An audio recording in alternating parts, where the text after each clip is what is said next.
Halo pemirsa, apa kabar? Senang sekali saya Raden Marlias dapat kembali menemani Anda dalam sebuah program talkshow yang syarat informasi inspiratif untuk Anda dan juga keluarga. Inilah Bincang Sehati.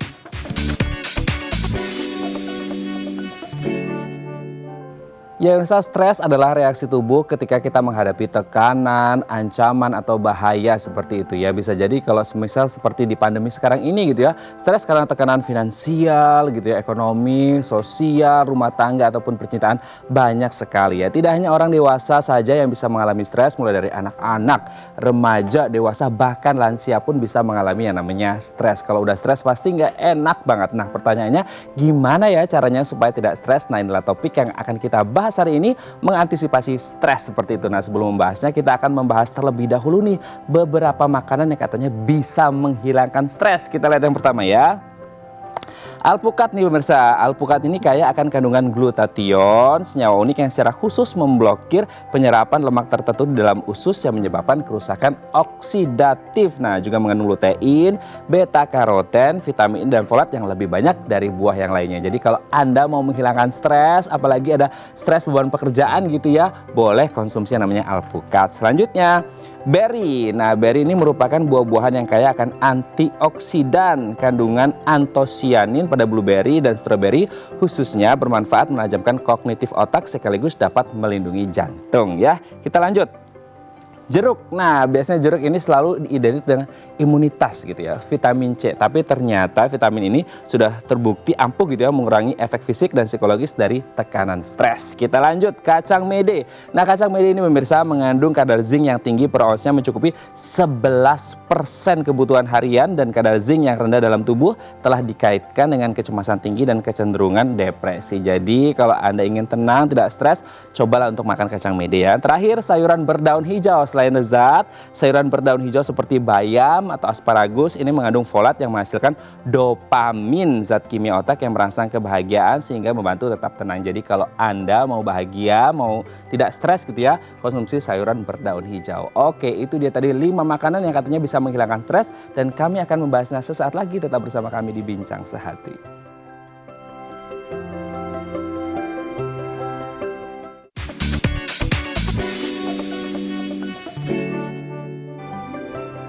Baik, Anda masih bersama kami di Bincang Sehati. Tadi di segmen sebelumnya kita sudah membahas beberapa makanan yang katanya bisa menghilangkan stres. Nah, untuk mengklarifikasinya telah tersambung bersama kami di sambungan Zoom dengan Dr. I. Yuwanda Krisander SPGK, spesialis gizi klinik dari Eka Hospital Bekasi. Selamat pagi Dr. Kris, apa kabar? Selamat pagi Pak, kabar baik. Gimana Bapak? Alhamdulillah baik Dokter Kris. Hari ini kita akan membahas beberapa makanan nih Dok yang katanya bisa menghilangkan stres, apalagi di masa pandemi gitu ya Dok ya. Aduh, itu banyak banget tekanan gitu ya, jadi orang merasa stres gitu. Nah, katanya ada beberapa makanan yang bisa menghilangkan stres dan kayaknya ini bagus gitu untuk dikonsumsi kita-kita yang lagi stres gitu ya. Kita lihat yang pertama nih Dok, alpukat. Nah, apakah alpukat ini salah satu makanan yang bisa menghilangkan stres gitu Dok? Gimana Dokter Kris?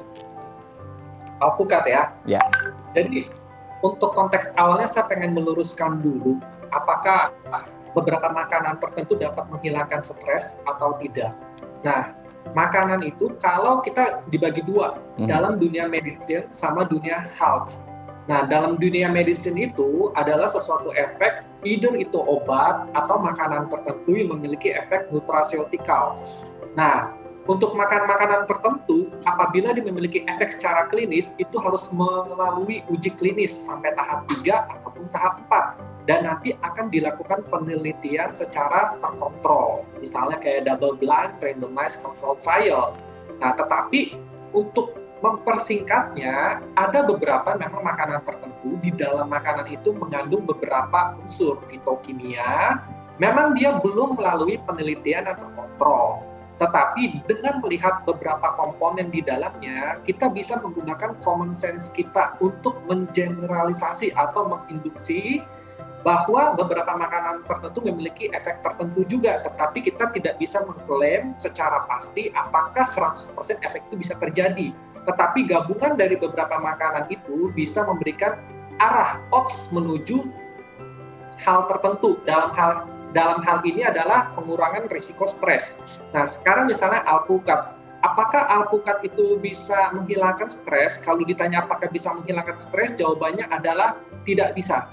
Tapi kalau diubah sedikit pertanyaannya, apakah alpukat itu bisa mengurangi dampak dari stres? Jawabannya adalah mungkin bisa. Nah, kenapa mungkin bisa? Komponen utama dalam alpukat ini cukup berbeda dibanding buah yang lain. Karena alpukat ini sendiri dia lebih banyak lemaknya dibandingkan buah yang lain yang lebih banyak karbohidratnya. Dan komponen utama lemak dalam alpukat ini adalah monounsaturated fatty acids. Nah, monounsaturated fatty acid ini adalah salah satu komponen asam lemak yang berbeda sama asam lemak yang biasanya kita makan, yang biasanya kayak saturated fatty acids, di mana komponen monounsaturated fatty acids digabung dengan vitamin E dalam alpukat akan memudahkan penyerapan vitamin E di dalam usus, karena seperti kita ketahui bahwa vitamin E adalah vitamin larut lemak, sehingga inkorporasinya ke dalam badan kita, terutama ke dalam sel-sel otak, akan lebih efisien. Jadi bagaimana mekanisme alpukat ini bisa mengurangi stres? Yang pertama adalah komponen utama dia adalah lemak, monounsaturated fatty acid. Yang kedua, dia memiliki kandungan vitamin E, dan yang ketiga, dia memiliki banyak komponen vitamin B, terutama dalam hal ini adalah B6, yang nantinya B6 akan meningkatkan neurotransmitter otak, terutama serotonin, di mana kadar serotonin ini dan vitamin B6 di dalam otak ini biasanya berkurang drastis jumlahnya pada saat kondisi orang tertekan dalam situasi stres. Makanya itu alpukat dalam common sense-nya itu bisa mengurangi resiko dari stres, karena seperti itu dia akan mereplenish vitamin E dan B6 di dalam otak itu sendiri, dan juga ditambah asam lemak monounsaturated itu yang nanti akan membantu inkorporasi ke dalam membran sel otak. Jadi overall alpukat ini cukup baik untuk dikonsumsi pada saat seseorang mengalami kondisi stres. Oke, penjelasannya sangat luar biasa ya dok ya, panjang sekali. Oke, kita lanjut ke makanan yang kedua nih dok, beri-berian gitu. Apakah kemudian ini juga baik? Apa pertanyaan kedua, Mas? Yang buah beri-berian, blueberry, strawberry. Nah, ini juga cukup unik. Nah, saya nggak mengulangi lagi penjelasan yang pertama tentang penelitian, tapi saya mau membahas masalah common sense di balik ini semua. Beri-berian, apa yang sebenarnya agak unik dibanding buah-buah lainnya? Karena beri-berian ini adalah salah satu buah yang per 100 gramnya memiliki kadar antioksidan itu paling tinggi dibandingkan buah-buah yang lain. Jadi antioksidan itu kita nggak hanya bicara tentang vitamin C, semua vitamin seperti vitamin-vitamin lainnya, glutathione, bukan hanya itu, tapi antioksidan itu fitokimia semua yang terkandung dalam buah. Per 100 gram dalam ukuran nanomolnya, beri ini lebih tinggi dibanding buah-buah yang lain, itu nomor satu. Dan nomor dua, beri ini memiliki glycemic index yang tidak terlalu tinggi dibandingkan buah-buah yang lain, sehingga kalau kita konsumsi itu cukup baik untuk mengurangi radikal bebas yang terbentuk terutama di otak kita akibat stres yang kita lakukan itu. Nah, kenapa? Karena setiap kali kita jatuh dalam kondisi stres, mau itu stres fisik maupun stres psikologis, antioksidan yang tergandung di dalam badan kita itu semakin terkuras jumlahnya karena radikal bebas semakin meningkat. Oleh karena itu, kita butuh mereplenish sama makanan-makanan yang mempunyai kandungan antioksidan cukup tinggi. Salah satunya adalah berries. Nah, berries itu main-main, keluarga berries itu memang lebih tinggi secara relatif dibandingkan buah-buah lainnya per 100 gram untuk kandungan antioksidannya. Sulit dikalahkan berries. Mau dibandingin sama yang lain, berries tetap menang. Oh, sangat luar biasa ya, beri-berian ya. Oke, kita lanjut ke yang ketiga dok. Apakah benar jeruk adalah makanan yang dapat menghilangkan stres? Jeruk, gimana nih dok? Oke, jadi pertanyaan apakah jeruk dapat menghilangkan stres itu sebenarnya bermula dari kisah seperti ini.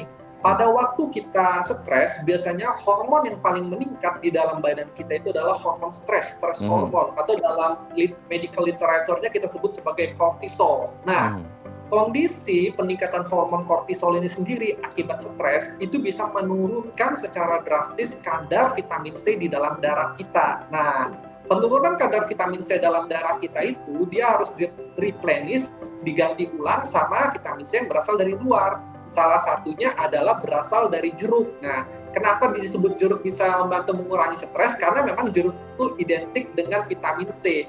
Jadi misalnya kondisi kita stres, kortisol meningkat, maka kortisol itu akan mengurangi kadar vitamin C di dalam badan, otomatis kita harus memakan buah yang banyak vitamin C-nya. Nah, salah satunya itu adalah jeruk, karena memang jeruk itu trademark-nya seperti itu. Vitamin C adalah jeruk. Nah, selain jeruk sebenarnya juga bisa yang lain seperti kayak guava, terus kayak kiwi itu bisa juga. Tapi memang trademark-nya itu untuk vitamin C adalah jeruk. Nah, berawal dari situlah makanya jeruk bisa mengurangi stres. Oke, vitamin C identiknya dengan jeruk gitu ya, padahal tidak selalu gitu ya. Guava atau jambu Ya, juga bisa dan tinggi sekali gitu ya, Dok ya. Oke, kita lanjut, nah Dok. sekarang Apakah benar boleh ya, oke. Apakah benar kacang mede nih, Dok, bisa menghilangkan atau mengurangi stres? Kacang mede. kacang mede, ya. Jadi kacang mede ini dia fungsinya agak berbeda ya. Kita sebut kacang-kacangan itu nuts kalau dalam bahasa Inggrisnya. Dia itu fungsinya itu apakah sebagai karbohidrat, apakah sebagai lemak, apa sebagai protein itu setengah-setengah semua. Nah, tapi yang saya pengen tekankan, kacang mede itu kayak cashew gitu, memang itu memiliki kandungan asam lemak monounsaturated fatty acid cukup tinggi. Misalnya per 100 gram dia punya kandungan sekitar 43 gramnya itu adalah lemak. Nah, lemak ini sendiri adalah lemak sehat yang membantu menginkorporasi, jadi lemak dari kacang mede ini, lemak sehat ini akan masuk ke dalam membran sel kita, terutama membran sel di otak. Nah, masuknya lemak sehat ke dalam membran sel di otak itu bisa mengurangi dari neurotransmitter yang tidak terlalu baik yang dihasilkan sama otak, karena otak itu kan dominansinya adalah lemak semua, tergantung dari makanan yang kita makan. Kalau makanan yang kita makan itu adalah makanan yang jahat, maka lemak yang jahat itulah yang nantinya akan bergabung sama sel otak. Tapi kalau makanan yang kita makan itu lemaknya lebih banyak lemak baik, maka asam lemak baik itulah yang nantinya akan bergabung sama sel otak. Nah, masalahnya bagaimana? Kalau kita lebih banyak makan asam lemak yang jahat, misalnya saya nggak sebut merek, makanan-makanan di luar yang goreng-gorengan tertentu seperti itu ya, itu membuat sel otak kita lebih banyak mensekresikan mediator-mediator yang meningkatkan peradangan, inflamasi, which is kondisi stres itu sendiri udah meningkatkan oksidan, ditambah lingkungan di dalam otaknya, milieu interiornya itu juga pro-oksidan. Nah, double damage jadinya. Tapi bagaimana kalau misalnya lingkungan dalam otaknya, milieu interiornya itu dia pro-antioksidan, sedangkan dia stres, dia pro-oksidan, maka efeknya akan netralisir. Nah, makanya seperti ini saya suka sama kacang-kacangan itu karena kandungan asam lemaknya sangat baik. Ditambah dia juga mengandung yang cukup banyak komponen-komponen untuk mineral dan vitamin B-nya. Zinc-nya juga oke di dalam kacang netes itu, karena memang zinc ini sendiri cukup berkurang drastis pada kondisi-kondisi stres tertentu, misalnya kayak anxiety disorder, gangguan kecemasan, itu menurunkan level zinc di dalam otak. Dan kita harus mereplenish, salah satunya adalah dengan mengkonsumsi makanan sehat seperti kacang netes. Oke, Dok. Kan di Indonesia. Ya, oke, Dok. Terakhir, Dok, sangat luar biasa nih penjelasannya. Sayuran berdaun hijau, apakah bisa menghilangkan atau mengurangi stres, Dok? Oke, leafy green vegetable, ini dia pertanyaan sangat bagus. Sayuran hijau itu misalnya kayak kita sebut kayak kale, kita sebut kayak bayam, spinach. Nah, apa yang jadi bahan utama dari sayuran berdaun hijau? Salah satu komponennya adalah folat. Nah, folat ini sebenarnya erat kaitannya sama pembelahan sel seperti sel darah merah, tetapi juga perlu diingat bahwa folat ini juga erat kaitannya sama sistem saraf pusat.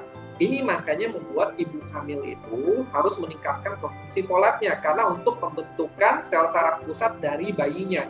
Lalu apakah pada saat kondisi orang itu sudah beranjak dewasa dia tidak butuh folat dosis tinggi lagi atau folat yang mencukupi yang optimal? Jawabannya tidak, dia tetap butuh folat. Nah, salah satu sumber yang baik itu adalah sayuran berdaun hijau. Why? Karena folat ini sendiri nanti akan diubah jadi bahan baku tubuh untuk meningkatkan neurotransmitter tertentu, misalnya kayak dopamin yang di dalam otak. Itu adalah semacam kayak senyawa otak untuk meningkatkan kayak level of pressure, kebahagiaan. Nah, which is dalam kondisi stres sendiri ini, dopamin ini sendiri dia levelnya tidak terlalu tinggi. Otomatis kita harus mendongkraknya, memboosternya lewat asupan. Salah satunya adalah kita masukkan fuelnya itu bahan bakunya salah satunya adalah folat. Sehingga dengan folat yang cukup tinggi dari sayuran berdaun hijau, dia bisa meningkatkan produksi dari dopamin sehingga Nah. mengurangi tension karena stresnya itu sendiri. Gitu. Oke, bisa menghasilkan dopamin supaya kita bisa lebih merasa bahagia gitu ya. Baik, terima kasih Dr. Iwanda Krisander SPGK, spesialis gizi klinik Sama-sama, Mas. dari Eka Hospital Bekasi sudah bergabung bersama kita pagi hari ini dan memberikan informasi yang sangat penting gitu ya. Apalagi kalau kita lagi ngerasa stres, kita bisa mengonsumsi makanan-makanan yang bisa menghilangkan stres. Terima kasih Dr. Kris, sehat-sehat terus dan salam untuk keluarga di Ya, rumah. Terima kasih, selamat pagi. selamat Mas juga ya. Terima kasih. Baik pemirsa, selanjutnya kita akan membahas tema kita hari ini. Bagi Anda yang memiliki pertanyaan, Anda bisa menghubungi kami di nomor 021 290 32644 atau DM Instagram kami di @bincangsaati.tv. Kami akan segera kembali.